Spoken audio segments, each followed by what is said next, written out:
ሩታ እንዴት ከመጨረሻ ያለውን ነገር ቢያንስ ለመርዳት ነው። ምንድነው የምረዳው? ሄርሜላ በቃ ምንም ማስበን አይደለም። እሺ ነገር ቢታሰብ ኖሮ ሶስት ሰው ባለበት ምን እናደርግ ነበር? ምን አውቃለሁኝ እኔ።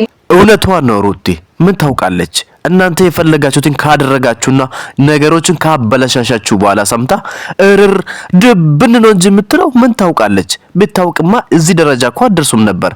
ወዳው ነበር ቅጥጥ አርጋ ትመልሳችሁ ነበር። ለማንኛውም እስኪ ኪዳነ ምሕረትን ክፉ ናችሁ። ምን ችግር አለው? የሚያዩ ሰው ብዙ ነው። ላይክ ሼር ፎሎ እያደረጋችሁ ብትሄዱ ምን ችግር አለው? አከፍሉ። እኔ ወንድማችሁ ብቀየር ምን ችግር አለው? እኔ እኮ ብቀየር ለኔ ማርኖር ሰው ልሆን ይችላል። ሰው ላግዝ ይችላል። ጨነቅ ያለው ነገሮችን እያከበርክ ያለው አንተ ነህ።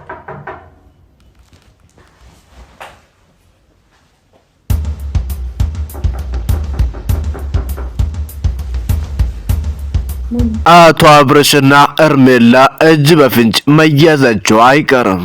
አንድ ክፍል ተቀምጦ አንተ እየፈራ ያለ ይመስለኛል እያለች አቶ አብርሽን እያባበለች እርሜላ ጉድ ውስጥ እንዳስገባችው ዛሬ ግልጽ ነው። እስኪ ለማንኛውም በር እያንኳኩ ያሉት እነማን ናቸው? እነ ሩቲ ወይስ ሌሎች ናቸው? እንስማቸውና እንመለስ።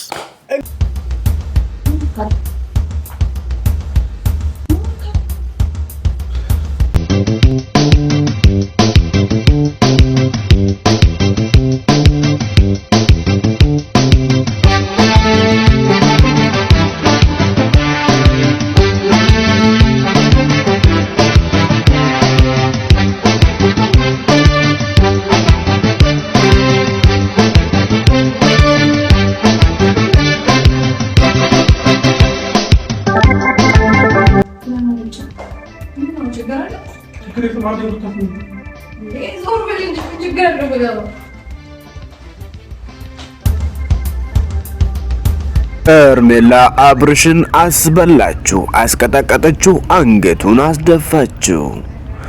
እንግዲህ እንደምታዩት በአማረ ሆቴል ውስጥ በመግባት መሰለች መኝታ ክፍል በመያዝ እዛ ውስጥ ወሬያቸውን እያወጉ እርሜላ አብርሽን ትገፋፋለች። እንግዲህ እሱ በዛ ነገር ላይ ምንም ፈቃደኛ ባይሆንም የሆነ ክስተት ይከሰታል። በዚሁ መካከል ወደ ዋና ጉዳዮች ሳይገቡ በሩ ይንኳኳል። አቶ አብርሽ በዚህ መካከል ድንግጥ በማለት ማን ነው እያሉ ወደ በሩ ይጠጋሉ። ከዛ ሄርሜላም ማን ነው እያለች አቶ አብርሽን ትጠይቃለች። ምን አውቀህ ድንግጥ ባለ ድምጻቸው ምን አውቀህ እያሉ እጃቸው ቢንቀጠቀጥም በሩን ለመክፈት ተገደዱ። ወደ በሩ ተጠግቶ በሩን ከከፈቱ በኋላ እንዲህ ሲያዩ ማን ነው እያሉ ሳይዋት ሩቲ ነች። ሩቲ መሆኗን እያወቁ ማን ነው ማለታቸውን ቀጠሉ። ሩቲም ግራ በመጋባት ወደ አቶ አብርሽ ተጠግታ ችግር አለ እንዴ ብላ ጠየቀቻቸው። አቶ አብርሽም አረ ችግር የለም ትንሽ ጠብቀኝ። እንዴ ምን ሆናል? ሰላም አይደለም እንዴ እያለች ሩትን በሩን በመክፈት ወደ ክፍል ትገባለች።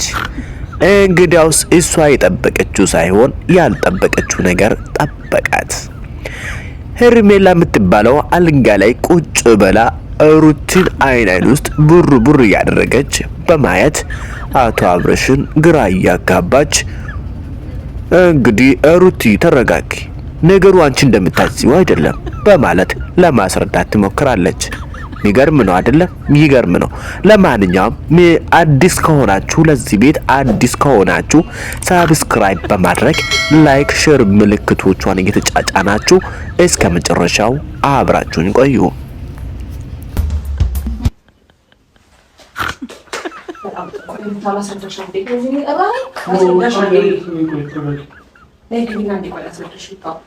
እንደምታስቢው አይደለም። አንዴ ላስረዳሽ። ምንድነው የምታስረዳኝ? ጀመራ ማን እንደምወዳው ቀን ነው የምትጫወትብኝ እንደዚህ። ኧረ ወላሂ ይድልም ለኔ ወድ ኮላ ጆንስ ሽራት ነበር አንበላ ሁኛ ለማል ማታ መናደድ ትፈልጋለህ? በጥቂት በአላህ በቁርአን ምንድነው ለምንም ተናድደኛ አሳዘነም እንዴ ምንድን ነው ምንሽ ነው ማለት ነው? እሺ ምትነግድ እሺ ምትነግድ በሴት እንደው በሴት እንደው ወይ ነው ችግር በሴት ብቻ ነው የምትነግድ? አዎ አዎ ወላሂ የሆነ ቅድም ምሳ ጋብዘኝ ወላሂ እኮ እያልክ ነው ማለት ወላሂ ማለት ሶስት ቀን ቢመጾም ግን ተቀደመ ውሸት እውነት የሆነ ቅድም የሆነ ልጅቷ ምሳ ጋበዘች በጣም ቆንጆዬ ነው ወላሂ ምንድን ነው አሁን አላልኩም ገብታለች የምር ጋበዘችኝ ወላሂ ይመራውን አላልኩም እንዴ ሳይሆን ከዛ ሄደን ልጁ ጋር ማለት ነው ልጁ ነው ያመጣኝ ልጅ በሱ የመጣችው ምን አገባኝ አይደለም በጣም ተወድኛ የድሮ ፍቅረኛ የነበረችኝ የምር የድሮ ፍቅረኛ ናትና በጣም በቃ ኧረ እንዴት ደስ እንደለ ፎቶ ምናምን ተነስተን ነበር ፎቶ ካየሁ ነው እዚህ ከላይ ችግር የለም በኔ ስልክ አይደለም መሰለኝ ችግር በቃ ነው ያለ በቃ በጣም ደስ አለችኝ ነው ደሳችኝ ነው አልገባኝ ያ በቃ የዛሬ ያሳለፈን በቃ ምንም በቃ በጣም ደስ አለኝ ወላሂ እስካሁን በቃ በጣም ደስ አለኝ እስካሁን እንዳይደብርሽ ነው እዚህ ደግሞ በቃ እመጣለሁ ብላ ስትል በቃ ድንገት እና ማስተዋወቅ አይ አሁን እኮ ገና ናት አንቺን ፍቃድ እኮ ልጠይቅ ብዬ ነው እና አይ እኮ ለእሱ አይደለም እኮ አንቺን ልጠይቅ በቃ አለ ልጅቷን ድሮም በቃ ሰፈር ልጅ ናት እንተዋወቃለን የት ሰፈር ልጅ በቃ የሀገሬ ልጅ ናት ዘረኛ እኮ እና ማግቤ ለዘንተገር አኻላ እዛ አይደለም እኮ እንዴ መናገር ጥፋተኛ በቃ በዲቤት ማድረግ አለብኝ መብት ነው አሁን ስንት መስከበት ይችላል እኔ ነገዳል ለምን ትሄዳለች ሁለታችሁም ትኖራላችሁ ይቀል አይደለም እኔ ላንተ ሁለተኛ ነው አላል ሳይሆን እኮ አሁን እኮ እኔ አላርግም ግን እሺ ካልሽ ነው እኮ አላደሰለች ምናምን ብለህ እኮ ነው የምታወራው እኮ ዛሬ በቃ ያሳለፈን ቀኑ ምን ልታደርግ ምን ልታደርግ ወልድ ከሷ ጋር ያሳለፍ ሁለት እንዲህ ደስ አለኝ በጣም ከአንቺ ጋርም በቃ እንዳንቺ አይሆንም እንጂ የእሷ ጋር እያሳለፍ እስካሁን እኔ ሲያስታውስ ማለት ነው ልቤ አይለ ምን ነው ደበረሽ ምንድን ነው እኔ እኮ በቃ ልጠይቅ ብዬ ነኝ እንጂ ምንም እኮ ኧረ ሰምረን ምንድን ነው እሷ እኮ እንደ ምንድን ነው ሰሙ ሲጀመር ማን እንደምወዳው ነው የምትጫወትብኝ እንደዚህ ኧረ ወላሂ አይደለም ነው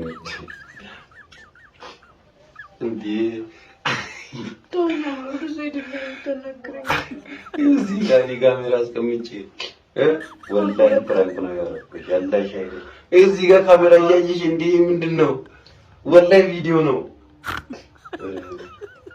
ሰሙ ወላሂ ቪዲዮ ነው ምንድነው ሰምራ ጀምር እንደዛ ይነቀድኝ ነገር ነበር ኧረ ወላሂ ሰሙ ቀልድ ካሜራ እያየሽ ሰላም አለይኩም ወራህመቱላሂ ወበረካቱህ ወላሂ ሲቀልድ ነው والله الحمد لله ما شاء الله الحمد لله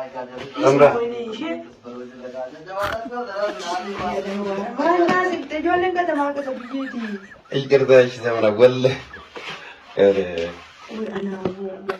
ይቅርታ አደረግሽ ይቅርታ አደረግሽ ይቅርታ አደርጊያለሁ አረግሽ አረግሽ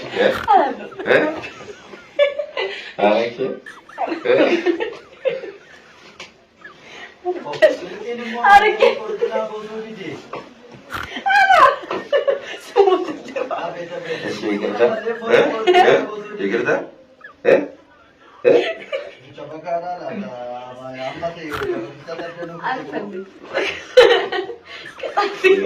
በጣም ነው የምወድሽ ኪዳነ ምሕረትን ክፉ ናችሁ። ምን ችግር አለው? የሚያየው ሰው ብዙ ነው። ላይክ ሼር ፎሎ እያደረጋችሁ ብትሄዱ ምን ችግር አለው? አከፍሉ። እኔ ወንድማችሁ ብቀየር ምን ችግር አለው? እኔ እኮ ብቀየር ለኔ ማርኖር ሰው ልሆን እችላለሁ። ሰው ላግዝ እችላለሁ። ምን ችግር አለው ፎሎ ብታረጉ? በእናታችሁ በኪዳነ ምሕረት እንደውም ተውት በቃ ክፉ ናችሁ። እሺ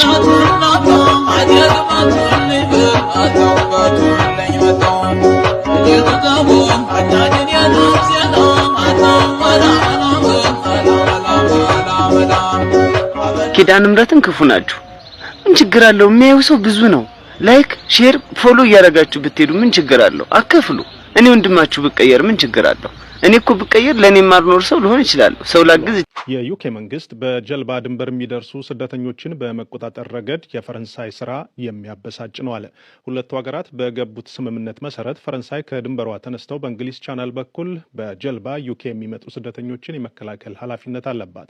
ያንን ኃላፊነቷን እየተወጣች አይደለም ያሉት የዩኬ ድንበር ደህንነት ኃላፊ ማርቲን ሄዊት ናቸው። ምናልባትም በሀገሩ ያለው የፖለቲካ አለመረጋጋት ለችግሩ አስተዋጽኦ ሳያደርግ አልቀረም ብለዋል። ኃላፊው ለፓርላማቸው የሀገር ውስጥ ጉዳዮች ኮሚቴ ማብራሪያ በሰጡበት ወቅት ባለፈው ጁን ወር የፈረንሳይ ካቢኔ የማሪታይም ሕግ ትርጓሜን በማሻሻል የፖሊስ አባላት የስደተኞች የጀልባ ጉዞን ለማስቆም ከባህር ዳርቻው እስከ 300 ሜትር ዘልቀው መግባት እንዲችሉ አደርጋለሁ ብሎ ነበረ። ይሁንና የፖሊስ ኃይሉ በሚገባ ሰልጥነን በቂ መሳሪያ ካልታጠቅን እንዲሁም ከለላ ካልተሰጠን ስራውን አንሰራም ያለው ወዲያው ነበረ። ባለፉት የጸደይና የክረምት ጊዜያት በዩኬ ጥገኝነት ጠያቂዎች መነሻ ሀገራቸው ላይ ለውጥ ታይቷል። ኢትዮጵያ፣ ኤርትራ፣ ሶማሊያና ሱዳን ከፊት የተቀመጡ አገራት ሆነዋል። ይህን ያሉት የድንበር ደህንነት ኃላፊው ናቸው። የሰዎች አዘዋዋሪዎች ለተወሰነ ጊዜያት እንቅስቃሴው ከቁጥጥራቸው ወጥቶ እንደነበረ ያወሱት ኃላፊው በተለይ ኤርትራውያንና ኢትዮጵያውያን ስደተኞች ገንዘብ እንኳ ሳይከፍሉ በኃይል በጀልባዎች ላይ ሲሳፈሩ ነበረ ብለዋል። በፈረንሳይ በኩል ተፈጠረ የተባለው ችግር እንዳለ ሆኖ ዩኬም ብትሆን በህገወጥ መንገድ ድንበር የሚደርሱ ስደተኞችን ይዞ ወደ መጡበት ለመመለስ 12 ሰራተኞች ብቻ ለዚህ ስራ መመደቧ ተገቢ ነው የሚል ጥያቄ ከኮሚቴው ሰብሳቢ በቀደመው ጊዜ ከሩዋንዳ ጋር ለተደረገ ስምምነት ትግበራ ከ1000 በላይ ሰዎች ተመድበው ይሰሩ እንደነበር በማስታወስ ኃላፊው የተለያዩ መስሪያ ቤቶች ውስጥ ያሉ በርካታ መደበኛ ሰራተኞች የዚህ ዘመቻ አካል ናቸው፣ ነገር ግን ችግሩን ለመቆጣጠር ረዥም ጊዜ ይወስዳል ብለዋል። በዘንድሮ ዓመት 2025 ከገባ ወዲህ እስካሁን በጀልባ ዩኬ የደረሱ ስደተኞች ቁጥር ከ32,000 በላይ ሆኗል።